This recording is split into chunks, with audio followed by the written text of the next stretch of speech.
Good morning student. आज हम लेकर आए हैं आपके लिए भारतीय संविधान के MCQ पार्ट 1 को। आने वाली परीक्षाओं में इसमें से आपको कोई ना कोई प्रश्न अवश्य मिलेंगे, इससे बाहर कोई प्रश्न नहीं मिलेंगे। ऐसे ही हम कई और पार्ट भी इसको लेके आएंगे और उन पर क्वेश्चंस को डिस्कस करेंगे। तो हम पहले प्रश्न की ओर बढ़ते हैं। हमारा पहला प्रश्न है, भारतीय संविधान सभा का गठन किया गया था। भारतीय संविधान सभा का गठन हम सब जानते हैं कि कब, किसके आधार पर किया गया है, किसकी सिफारिश पर? कैबिनेट मिशन योजना 1946 के अंतर्गत किया गया है। यानी इसका सही उत्तर क्या होगा? कैबिनेट मिशन योजना 1946। ठीक है, ये याद रखिएगा। और इस योजना के अंतर्गत ही भारत में संविधान सभा के चुनाव जो हुए थे, अगर पूछा जाए कि संविधान सभा के चुनाव कब हुए, इलेक्शन हुए थे इसके, अप्रत्यक्ष सभा थी हमारी ये, सीधे जनता ने इसके प्रतिनिधि नहीं चुने थे। तो अप्रत्यक्ष चुनाव हुए थे, प्रांतीय असेंबली जो थी उन्होंने चुने थे। तो इसका चुनाव हुए थे जुलाई अगस्त में। कब हुए थे? जुलाई अगस्त में हुए थे 1946 में ही। और इसकी पहली बैठक जो हुई थी, पहली बैठक हुई थी 9 दिसंबर 1946 को। तो संविधान सभा की पहली बैठक 9 दिसंबर 1946 को हुई थी। बढ़ते हैं अगले प्रश्न पर। अगला प्रश्न है कि संविधान सभा के चुने हुए, यहाँ प्रश्न को अच्छे से पढ़िए कि संविधान सभा के चुने हुए स्थायी अध्यक्ष कौन थे। किसकी बात हो रही है? एक तो स्थायी अध्यक्ष की, यानी कि स्थायी थे तो कोई अस्थायी भी रहे होंगे। तो पहले बात कर लेते हैं स्थायी अध्यक्ष की। तो स्थायी अध्यक्ष कौन थे? स्थायी अध्यक्ष थे डॉक्टर राजेंद्र प्रसाद। बिहार से थे ये डॉक्टर राजेंद्र प्रसाद, सब जानते हैं। बाद में भारत के पहले राष्ट्रपति बने, लगातार 2 बार भारत के राष्ट्रपति रहे ये। तो इस प्रश्न का उत्तर हो गया डॉक्टर राजेंद्र प्रसाद। अगर आपसे प्रश्न कर दे कि अस्थायी अध्यक्ष कौन थे, यहां बात हुई स्थायी की, और अस्थायी अध्यक्ष यदि पूछ दे तो अस्थायी अध्यक्ष कौन थे? अस्थायी अध्यक्ष थे डॉक्टर सच्चिदानंद। डॉक्टर सच्चिदानंद सिन्हा जी। डॉक्टर सच्चिदानंद सिन्हा जी कौन थे? वो अस्थायी अध्यक्ष थे। याद रखिएगा इस पॉइंट को भी, कई बार परीक्षा में पूछा गया है। पिछली बार एक परीक्षा में इस पर विवाद भी रहा था। अस्थायी भी थे और ये पहले भी थे।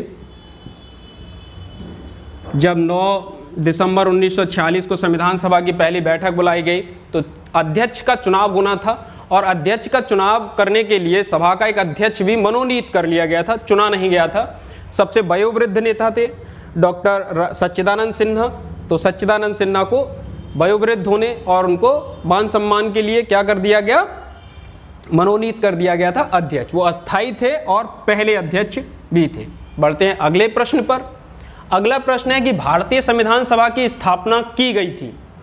कब की गई थी? भारतीय संविधान सभा की स्थापना की गई थी 10 जून 1946, 9 दिसंबर 1946, 26 नवंबर 1949 या 26 दिसंबर 1949। मैंने अभी अभी आपको बताया। तो इसका सही उत्तर क्या होगा? पहली बैठक हुई इसकी 9 दिसंबर 1946। तो यानी इसकी स्थापना कब हुई? आंसर है इसका 9 दिसंबर 1946, 9 दिसंबर 1946। नेक्स्ट क्वेश्चन की ओर बढ़ते हैं। संविधान सभा की प्रथम बैठक की अध्यक्षता किसने की थी? तो doctor Rajendra Prasad, doctor Bhimrao Ambedkar, doctor सच्चिदानंद सिन्हा या मौलाना अबुल कलाम आजाद। मैंने अभी आपको बताया कि अस्थायी अध्यक्ष कौन बने थे? डॉक्टर सच्चिदानंद सिन्हा, और पहले अध्यक्ष भी यही थे। तो इस प्रश्न का सही आंसर क्या होगा? डॉक्टर सच्चिदानंद सिन्हा।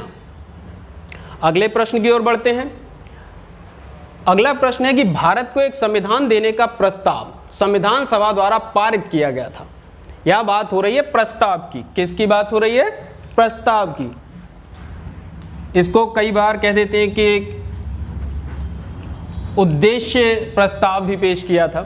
तो उद्देश्य प्रस्ताव याद रखिए, जब हम बात कर रहे हैं किसकी? उद्देश्य प्रस्ताव की। उद्देश्य प्रस्ताव का मतलब सिर्फ इतना था कि क्या हम अपने संविधान में शामिल करेंगे, वो कौन सी बातें होंगी जो हमारे संविधान में होनी चाहिए, जो हमारे लिए जरूरी हैं, उन्हीं के आधार पर हम संविधान सभा में एक संविधान का निर्माण करेंगे। तो उद्देश्य प्रस्ताव पेश किया था जवाहरलाल नेहरू ने। उद्देश्य प्रस्ताव किसने पेश किया? जवाहरलाल नेहरू जी ने पेश किया था।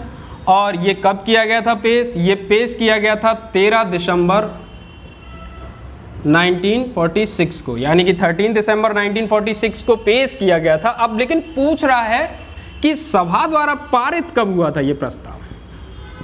सभा द्वारा ये प्रस्ताव पारित हुआ 22 जनवरी 1947 को। इस पर बहस हुई, काफी विचार विमर्श हुआ और उसके बाद इस उद्देश्य प्रस्ताव को सभा ने स्वीकृत कर लिया था 22 जनवरी 1947 को। अगले प्रश्न पर बढ़ते हैं।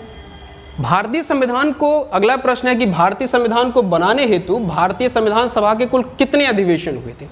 अधिवेशन पूछ रहा है कि कुल कितने अधिवेशन हुए। अब इसका उत्तर तो है 12। इसका उत्तर कितना है? 12। लेकिन एक बात यहां याद रखिएगा, मैं आपको बता दूं कि हमेशा इसको ऐसे याद रखिएगा 11 + 1। कई बार क्या होता है कि आंसर में या ऑप्शन में आपको 12 नहीं मिलेगा, 11 मिलेगा। जब अधिवेशन की बात होगी तो अधिवेशन तो 11 ही हुए थे, लेकिन हुआ क्या है यहाँ पर मैंने ये +1 या इसका आंसर 12 क्यों लिखा है, वो इसलिए कि ये जो एक था ये एक अधिवेशन मान लिया गया जब संविधान सभा की अंतिम बैठक हुई 24 जनवरी 1950 को। इसको भी एक अधिवेशन मान लिया गया है। हालांकि हुआ क्या था, इस दिन 24 जनवरी 1950 को अंतिम बैठक थी ये, और इस दिन कुछ नहीं हुआ, सिर्फ संविधान सभा के सदस्यों को बुलाया गया, उनके इस संविधान पर क्या किया गया, हस्ताक्षर करवाए गए थे और सबको एक एक प्रति भेंट की गई थी। तो इसको ऐसे ही याद रखिए 11 + 1, जहां ऑप्शन आपको 11 मिले वहां आंसर आपको 11 ही रखना है अपना, जहां 12 मिले वहां 12 रखना है। तो इस प्रश्न का सही उत्तर है 12। अगला प्रश्न, संविधान सभा द्वारा स्थापित मौलिक अधिकारों और अल्पसंख्यकों हेतु सलाहकार समिति के अध्यक्ष कौन थे। यहां पर बात हो रही है कि एक समिति बनी थी मौलिक अधिकारों को लेकर और अल्पसंख्यकों के लिए, उस सलाहकार समिति के अध्यक्ष कौन थे। तो इसके अध्यक्ष थे सरदार वल्लभ भाई पटेल। ठीक है, इसको आप याद रखिएगा, सरदार वल्लभ भाई पटेल थे सलाहकार समिति के अध्यक्ष। इसकी 2 उप समितियां थीं, एक थी आपके मौलिक अधिकारों की उप समिति और एक थी अल्पसंख्यकों की उप समिति। अगले प्रश्न की ओर आगे बढ़ते हैं। डॉक्टर BR अम्बेडकर की अध्यक्षता में संविधान सभा की प्रारूप समिति में कितने सदस्य थे। अन्य सदस्य, यहां पर ये पढ़ने में याद रखिएगा कि अंबेडकर के अलावा और कितने सदस्य थे। प्रश्न ये है, देखिए जो प्रारूपी समिति थी, जिसको अंग्रेजी में हम ड्राफ्टिंग कमेटी भी कहते हैं, क्या कहते हैं, ड्राफ्टिंग कमेटी। तो ड्राफ्टिंग कमेटी में कुल जो थे 7 सदस्य थे, लेकिन चूंकि अंबेडकर जी के अलावा पूछ रहा है कि डॉक्टर BR अम्बेडकर के अलावा और कितने सदस्य थे, तो कितने थे, 6। इस प्रश्न का सही उत्तर हुआ 6। लेकिन अगर आपसे पूछे कि प्रारूप समिति में कुल कितने सदस्य थे, तब उत्तर हो जाएगा 7। लेकिन पूछ रहा है कि अन्य सदस्य कितने थे अंबेडकर के अलावा, तो कितने थे, 6। तो ठीक है, अगले प्रश्न पर बढ़ते हैं। अगला प्रश्न है, भारतीय संविधान के निर्माण के समय संवैधानिक सलाहकार कौन थे। जब संविधान का निर्माण हो रहा था, संविधान सभा बनी, चूंकि हमारे सभी जो मेंबर्स थे संविधान के सभा के, उनको कोई संविधान बनाने का अनुभव तो था नहीं, तो एक संवैधानिक सलाहकार भी नियुक्त किया गया था। तो इस संवैधानिक सलाहकार कौन बनाए गए थे, इसका सही उत्तर है BN राव। याद रखिए, डॉक्टर BR अम्बेडकर संविधान के जनक कहे जाते हैं, भारत में संविधान निर्माता कहे जाते हैं, लेकिन पूर्ण संविधान इन्होंने नहीं बनाया, बल्कि एक समिति थी प्रारूपी समिति, ड्राफ्टिंग कमेटी, उसके हेड थे। अधिकतर कार्य उसी के समिति के हिस्से में था, इसलिए इनको ऐसा कहा जाता है। डॉक्टर राजेंद्र प्रसाद संविधान सभा के अध्यक्ष थे, लेकिन BN राव जो हमारे प्रश्न का सही उत्तर है वो संवैधानिक सलाहकार थे। ठीक है, KM मुंशी इसी प्रारूपी समिति के एक सदस्य रहे थे। ठीक है, अगले प्रश्न की ओर बढ़ते हैं। अगला प्रश्न है, भारतीय संविधान को संविधान सभा द्वारा कब अंगीकृत किया गया। भारतीय संविधान को संविधान सभा द्वारा कब अंगीकृत किया गया, मतलब इसको हमने कब स्वीकार लिया। तो संविधान, ऐसा भी कह सकते हैं कि संविधान कब बना, हमारा कंप्लीट कब हुआ। तो ये तारीख है आपकी 26 नवंबर 1949। इसी दिन क्या हुआ, 26 नवंबर 1949 को हमारा संविधान बना।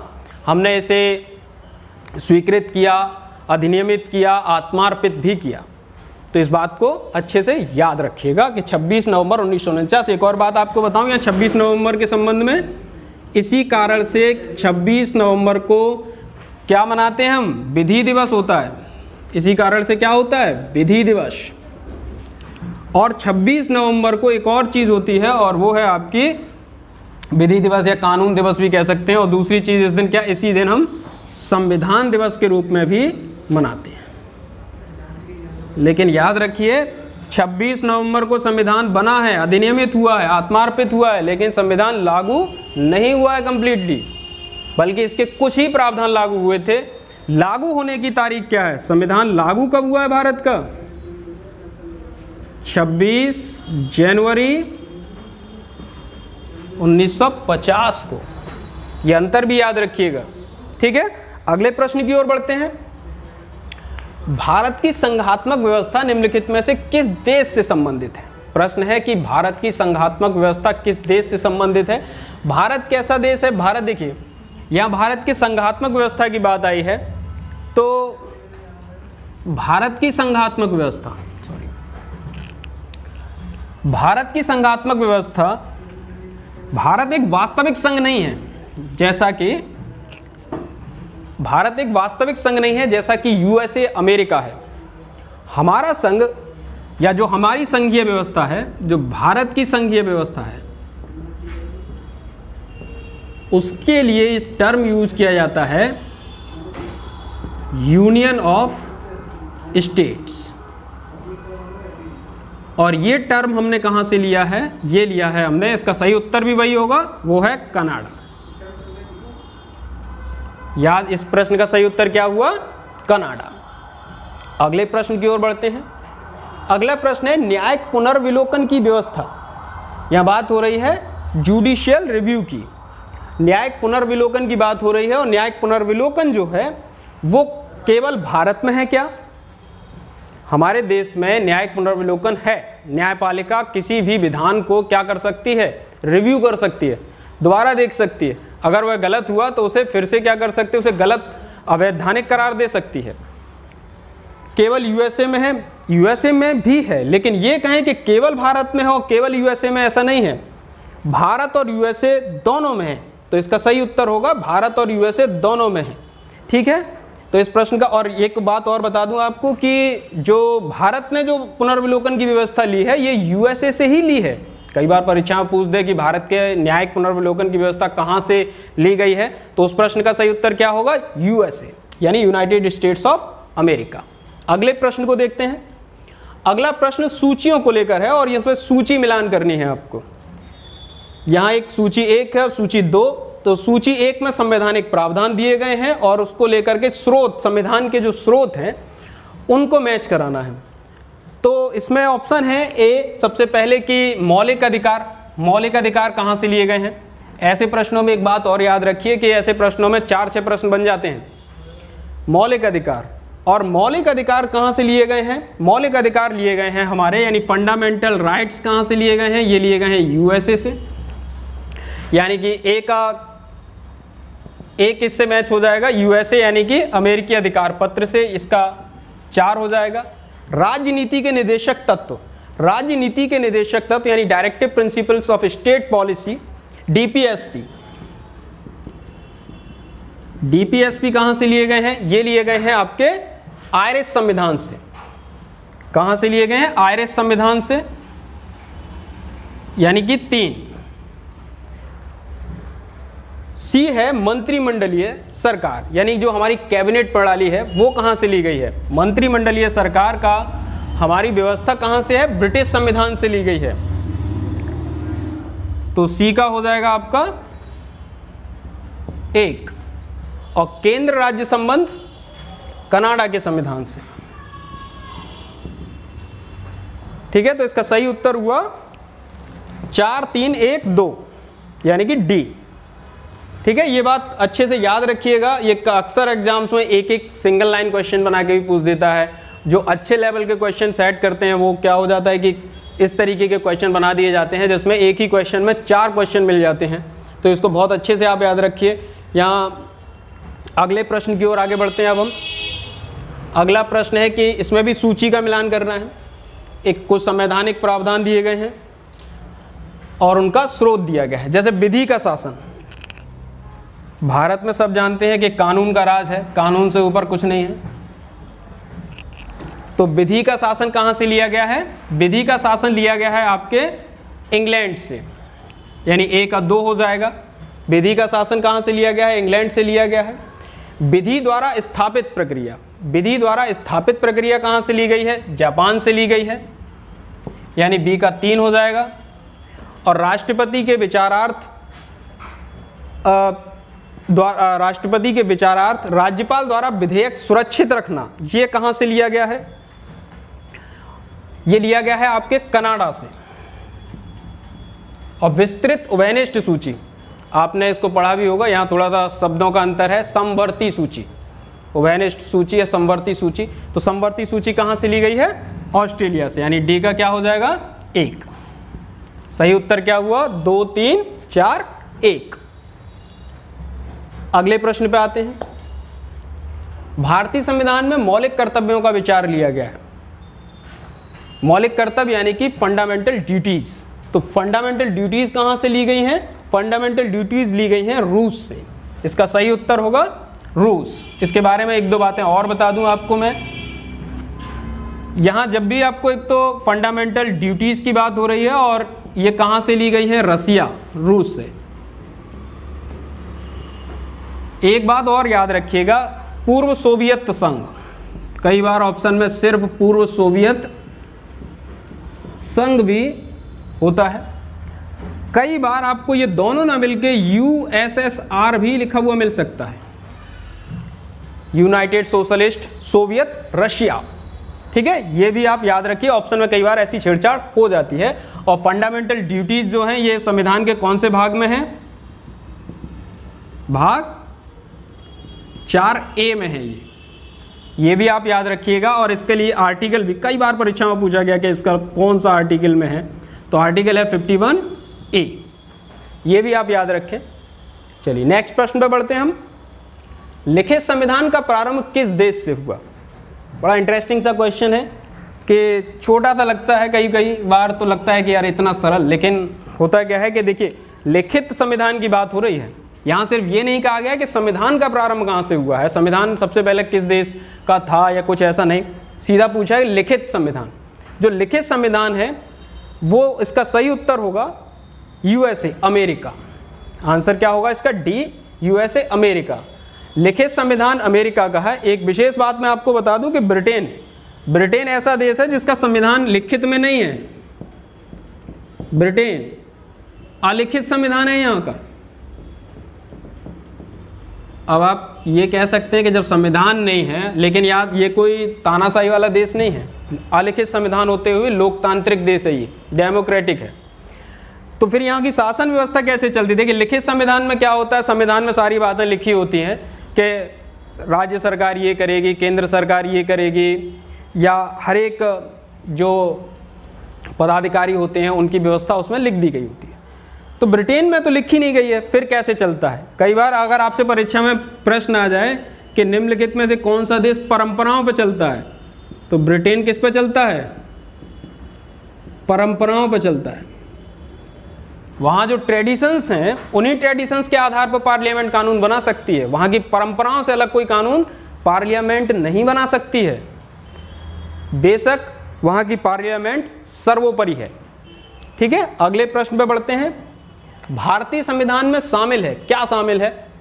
एक सरल सा सीधा सा प्रश्न आ गया कि भारतीय संविधान में 395 अनुच्छेद हैं, 22 भाग हैं, 12 अनुसूचियां हैं। ठीक है, इसका सही उत्तर क्या हो जाएगा? ए, 395 अनुच्छेद, 22 भाग और 12 अनुसूचियां। तो हमारे भारत के जब संविधान, उसमें यही व्यवस्था की गई है। बस एक अंतर याद रखना है, जब संविधान निर्माण हुआ 26 नवंबर 1949 को, तो बाकी सब तो ठीक था, लेकिन अनुसूचियां की संख्या कम थी। उस समय अनुसूचियां कितनी थी? प्रारंभ में अनुसूचियां कितनी थी? तो प्रारंभ में अनुसूचियां थी 8, 4 अनुसूचियां बाद में जोड़ी गई, 9वीं, 10वीं, 11वीं और 12। ठीक है, बढ़ते हैं अगले प्रश्न पर। अगला प्रश्न है, निम्नलिखित कथनों पर विचार कीजिए। तो विचार ये है कि भारत के संविधान में 20 भाग हैं। हम पिछले प्रश्न में देख चुके हैं 20 नहीं है, 22 भाग हैं, यानी स्टेटमेंट जो एक है वो क्या हो जाएगा? गलत हो जाएगा। भारत के संविधान में कुल 390 अनुच्छेद हैं। पिछले प्रश्न में ही देखा हमने, भारत के संविधान में 395 अनुच्छेद हैं, तो ये स्टेटमेंट भी गलत हो गया। और तीसरा ऑप्शन है इसमें कि भारत के संविधान में 9वीं, 10वीं, 11वीं और 12वीं अनुसूचियों को संविधान संशोधन अधिनियम द्वारा जोड़ा गया। बिल्कुल सही बात है। तो इसका आंसर हुआ केवल 3। 9वीं अनुसूची बाद में जोड़ी गई जिसमें भूमि सुधार कानून है। 10वीं अनुसूची भी बाद में जोड़ी गई 1985 में। दल बदल कानून है इसमें। 11वीं अनुसूची में आपके पंचायतों की व्यवस्था है और 12वीं अनुसूची में नगर पालिकाओं की व्यवस्था की गई है। और ये 11वीं और 12वीं अनुसूचियाँ कब जोड़ी गई हैं? संशोधन 11वीं के लिए 73वां संशोधन 1992 हुआ 1992 और 12वीं के लिए 12वां जो संशोधन है वो 74वां यानी 74th अमेंडमेंट हुआ और वो भी लेकिन 1992 में ही हुआ। तो इसको भी अच्छे से याद रखिए, कई बार ऐसे भी पूछ देता है सिंगल लाइन क्वेश्चन में कि 11वीं अनुसूची कब जोड़ी गई, कौन सा कॉन्स्टिट्यूशनल अमेंडमेंट किया गया था इसके लिए। ठीक है, तो बढ़ते हैं अगले सवाल पर। तो अगला हमारा क्वेश्चन है कि भारतीय संविधान की निम्न दी गई अनुसूचियों में से कौन सी एक राज्य के नामों की सूची तथा उनके राज्य क्षेत्रों का ब्यौरा देती है। अनुसूची के बारे में पूछ रहा है कि कौन सी अनुसूची ऐसी है जिसमें राज्यों का नाम लिखा हुआ है, उनके राज्य क्षेत्र लिखे हुए हैं। तो ये अनुसूची होगी कौन सी? पहली अनुसूची। पहली अनुसूची में ही दिया गया है, उसका नाम ही है संघ एवं उसका राज्य क्षेत्र। तो ये अनुसूची हो जाएगी। ठीक है, तो अगले प्रश्न पे आते हैं हम लोग। अगला प्रश्न है भारत के संविधान की चौथी अनुसूची विवेचित करती है। चौथी अनुसूची में है क्या? चौथी अनुसूची में है राज्यसभा में सीटों का आवंटन। प्रत्येक, याद रखिए, राज्यसभा जो होती है, राज्यसभा ये क्या है? ये राज्यों की सभा है। राज्यों के प्रतिनिधि होते हैं। जैसे लोकसभा में लोक यानी जनता के प्रतिनिधि होते हैं, राज्यसभा में राज्यों के प्रतिनिधि होते हैं। तो प्रत्येक राज्य में क्या होता है? प्रत्येक राज्य की सीटें निश्चित कर दी गई हैं कि आपके राज्य से इतनी सीट होंगी। और जैसे उत्तर प्रदेश है, उत्तर प्रदेश से सबसे ज़्यादा सीट हैं राज्यसभा में, 31 सीटें हैं। तो यहाँ पर एक ये चीज़ आ जाती है इसको लेकर के राज्यसभा में एक अंतर मैं आपको बता दूं, यहाँ पर राज्यसभा होती यूएसए में भी है। हमारे यहाँ क्या है? प्रत्येक राज्य की सीटें अलग अलग हैं, लेकिन यूएसए में राज्य की सीटों की संख्या कैसी है? बराबर है। प्रत्येक राज्य की सीट बराबर होंगी। हमारे यहाँ किसी राज्य की सीट तो 1 है और किसी की 31 हैं, ऐसा भी है। तो आपसे पूछ दे कि यूएसए में प्रत्येक राज्य की राज्यसभा यानी वहाँ सीनेट कहते हैं उसको, सीनेट में कितनी सीट है? सबकी इक्वल सीट्स हैं, अलग अलग नहीं हैं। लेकिन हमारे यहाँ क्या है? अलग अलग हैं। ठीक है, इस प्रश्न का हो गया। अगले प्रश्न पे बढ़ते हैं। अगला प्रश्न सूची मिलान के लिए है। अनुसूचियाँ मिलानी है आपको कि अनुसूचियों के विषय में है क्या, किस अनुसूची में किसके बारे में बात की गई है। चौथी अनुसूची के बारे में हम पहले ही अभी पिछले प्रश्न में ही देखा। चौथी अनुसूची में क्या है? राज्यसभा में सीटों का आवंटन है, तो इसका 3 हो जाएगा। षष्ठवां यानी कि छठी अनुसूची, 6th जो स्केड्यूल है उसमें क्या है? जनजातीय क्षेत्र। बी में क्या है? जनजातीय क्षेत्र छठी अनुसूची में। 8वीं अनुसूची सी में क्या है? सी का हो जाएगा 8वीं अनुसूची में है भाषाएं और 9वीं अनुसूची में भूमि सुधार। यानी उत्तर हो जाएगा 3, 4, 2, 1। यहाँ आप लोग याद रखिए इसके बारे में बहुत सारी चीज़ें हैं कि जो भाषाएं हैं, ये जो भाषा वाला था हमारा जो 8वीं अनुसूची में भाषाएं हैं, तो 8वीं अनुसूची में कुल कितनी भाषाएं हैं? 22 भाषाएं हैं। ठीक है, ये भी आपको याद रखना चाहिए। कई बार परीक्षाओं में पूछा गया है कि भारतीय संविधान की 8वीं अनुसूची में कुल कितनी भाषाएं दी गई हैं, तो कुल कितनी भाषाएं हैं? 22 भाषाएं हैं। अगले प्रश्न पर बढ़ते हैं हम। निम्नलिखित में से कौन सा विषय समवर्ती सूची का है? क्योंकि भारत में संघीय व्यवस्था है और यहाँ पर एक स्तर पर नहीं, सरकार कई स्तर पर चलती है। केंद्र स्तर पर भी, राज्य स्तर पर भी और छोटे स्तर पर भी, यानी नगर पालिका आदि के स्तर पर भी, पंचायतों आदि के स्तर पर भी चलती है। तो संविधान में ये व्यवस्था की गई है कि अलग अलग विषय कौन सी सूची पर, जैसे 3 सूचियां बनाई गई हैं संविधान में कि संघ सूची, राज्य सूची और समवर्ती सूची। तो संघ सूची में कौन से विषय होंगे, समवर्ती सूची में कौन से होंगे और राज्य सूची में कौन से होंगे। यहाँ प्रश्न है कि विषय समवर्ती सूची से संबंधित है। तो जो पुलिस है, पुलिस आपका राज्य सूची का विषय है। रेडियो और टेलीविज़न जो है वो आपका, और विदेशी मामले ये दोनों सी और डी संघ सूची के विषय हैं और ए पुलिस राज्य सूची का विषय है और आपराधिक मामले समवर्ती सूची का विषय है। ये आपको याद रखना है। इनको भी याद रखिएगा कि राज्य सूची का विषय है पुलिस, रेडियो टेलीविजन, विदेशी मामले, बैंकिंग, रेलवे, ये सब विषय किसके हैं? ये संघ सूची के हैं। अगले प्रश्न पे आते हैं। एक बात और बता दूं आपको कि समवर्ती सूची के विषय पर केंद्र सरकार और राज्य सरकार दोनों ही कानून बना सकती हैं, यानी पार्लियामेंट भी कानून बना सकती है इस पर और असेंबली, स्टेट असेंबली भी कानून बना सकती है। ठीक है, अगले प्रश्न पर आते हैं। निम्नलिखित में से कौन सा विषय समवर्ती सूची में है? तो फिर से वही कि समवर्ती सूची का विषय कौन सा है? कृषि राज्य सूची का विषय है। इसमें शिक्षा जो है समवर्ती सूची का विषय है और पुलिस राज्य सूची का विषय है, रक्षा संघ सूची का विषय है। अगले प्रश्न पर बढ़ते हैं आगे। भारतीय संविधान की 10वीं अनुसूची का संबंध किससे है? भारतीय संविधान की कौन सी अनुसूची की बात हो रही है? 10वीं अनुसूची की। अब जब 10वीं अनुसूची की बात हो रही है तो याद रख, पहली चीज तो ये कि ये 52वां यानी 52nd जो कॉन्स्टिट्यूशनल अमेंडमेंट हुआ था उसके बाद जोड़ी गई। ठीक है, 1985 की बात है, राजीव गांधी सरकार में। और इसमें क्या है? इसमें है दल बदल प्रतिरोधी विधायन से। अक्सर आपने सुना होगा नेताजी कल इस पार्टी में थे, परसों उसमें पहुंच गए। तो इसको रोकने के लिए कानून बनाया गया और एक अनुसूची बनाई गई संविधान में, वो थी 10वीं अनुसूची और इसमें क्या है? दल बदल विरोधी कानून। इसका सही उत्तर हो जाएगा ए, दल बदल प्रतिरोधी विधायन से। अगले प्रश्न पर बढ़ते हैं। विवाह विच्छेद और गोद लेना संविधान की 7वीं सूची में निम्नलिखित के अंतर्गत सम्मिलित की गए। देखिए ये किस में है? एक तो कह दिया है कि 7वीं सूची में है, अनुसूची में है। अब 7वीं अनुसूची की कौन सी सूची में है? चूंकि 7वीं अनुसूची 3 भागों में है, संघ सूची, राज्य सूची और समवर्ती सूची। तो इसमें से कौन से में आता है विवाह, विवाद विच्छेद और गोद लेना? विवाह विच्छेद जिसे हम तलाक भी कहते हैं, तो ये किस में आता है? ये है, इसका उत्तर होगा सी, समवर्ती सूची में। इसका सही उत्तर क्या होगा? सी, समवर्ती सूची में। ठीक है, अगले प्रश्न पे आते हैं हम। अगला प्रश्न है कि सरकारों द्वारा शुल्क एवं कर लगाने का अधिकार संविधान की किस अनुसूची में उल्लिखित है? तो आप एक चीज बता दूं कि कर लगाने का अधिकार संघ को भी है, यानी कि केंद्र सरकार को भी है और राज्य सरकार को भी है। मैंने अभी पीछे बताया आपको कि जहां संघ भी कानून बना सकता है और राज्य भी कानून बना सकता है, तो ऐसे विषय किस में आएंगे? समवर्ती सूची में आएंगे। और ये किस में आ जाएगा यानी समवर्ती सूची? 7वीं अनुसूची के अंतर्गत। ठीक है, तो इसका सही उत्तर हुआ 7वीं अनुसूची। और अगले प्रश्न पे आते हैं हम। वित्त विधेयकों के बारे में विशेष उपबंध किस अनुच्छेद के अंतर्गत किया गया है?